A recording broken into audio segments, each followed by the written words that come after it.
មុននេះបន្តិចសម្ដេចហ៊ុនសែនបានបន្ថែមខ្លឹមសារដូចនេះថាយប់មិញខ្ញុំបានចេញសារមួយហើយព្រឹកនេះខ្ញុំនិយាយក្នុងនាមជាប្រធានបកកាន់អំណាចទៅកាន់រាជរដ្ឋាភិបាលបន្ថែមទៀតក្នុងករណីភាគីថៃមិនព្រមបើកច្រកព្រំដែនដែលខ្លួនបានបិទជាឯកតោភាគីកម្ពុជាត្រូវធ្វើ1ប្រកាសបិទឈប់ទិញទំនិញថៃ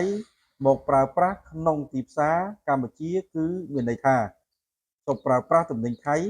ជំនួសដោយការប្រើប្រាស់ទំនិញក្នុងស្រុកនិងទំនិញមកពីប្រទេសក្រៅពីប្រទេសថៃ2ត្រៀមទិញទំនិញដែលភាគីច្រើនជាកសិកររបស់ប្រជាជនដែលធ្លាប់លក់ឲ្យថៃដោយខិតខំរកទីផ្សារជូនប្រជាជនទាំងក្នុងស្រុកនិងក្រៅស្រុក3បង្វែរអ្នកជំងឺដែលធ្លាប់ទៅព្យាបាលក្នុងប្រទេសថៃមករកមន្ទីរពេទ្យនៅក្នុងស្រុកឬទៅប្រទេសផ្សេងវិញ4ត្រៀមទទួលយកនិងដោះស្រាយការងារជូនពលករដែល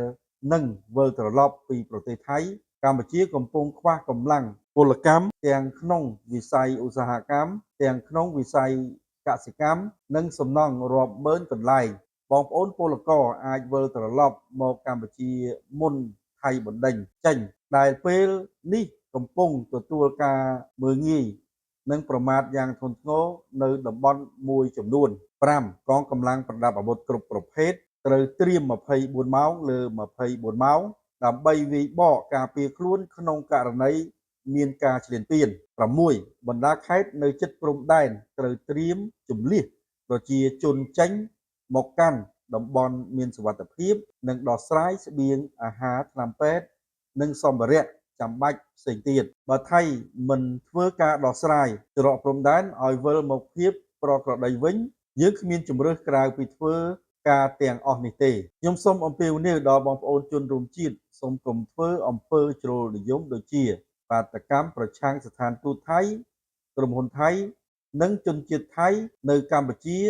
និងសូមកុំស្អប់ខ្ពើមប្រកាន់ពូជសាសន៍ចំពោះជនជាតិថៃដែលភាគច្រើនលើសលប់ជាមនុស្សល្អ